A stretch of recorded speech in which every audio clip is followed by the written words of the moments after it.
to. Who do you think when you said I'm in love? I'm all shook up.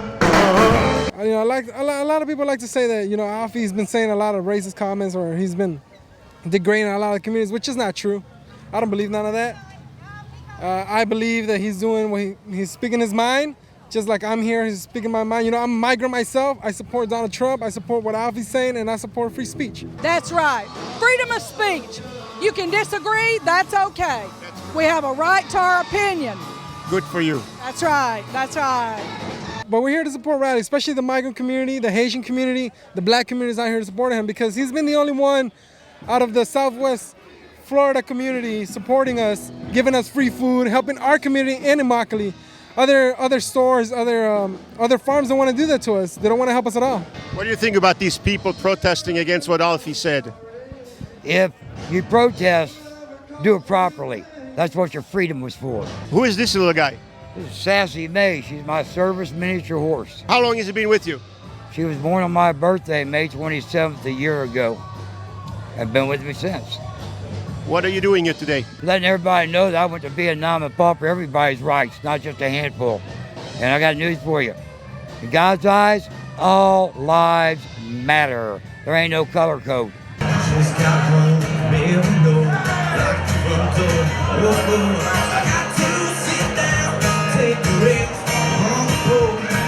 Today is a union of people that have joined together to stand out for the First Amendment. I say a good part of this started based off of a Facebook post I made where I came out against the Black Lives Matter movement.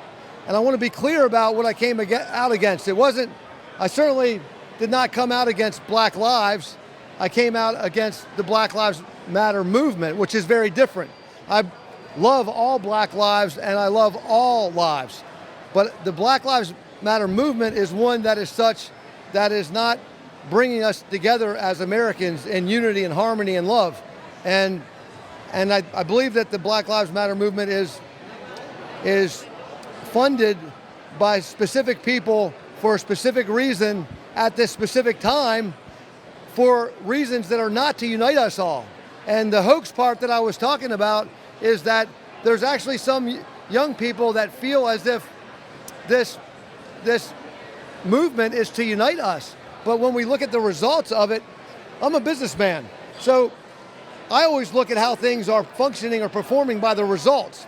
And if I was in charge of Black Lives Matter, if it truly was to unify our country, I would definitely go about it a different way. The people that they have working for them now, if this is the results they're getting, then those people need to be fired because they're not getting results of unifying us.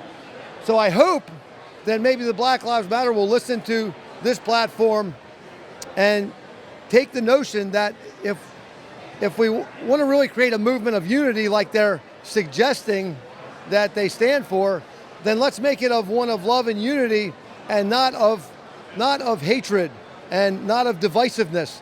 We're not burning down cities. Today was an amazing, amazing event with people that love each other, no matter what color you are, people that love our country, they love our law enforcement, and that's the reason that we got together today, to show what real, true Americans, how we act together. For all the people that have hit me on these social media platforms, calling me a racist, I can only say to come into our business without hate, and I'll show you what love is, and I'll show you the way to conduct your life in the right manner.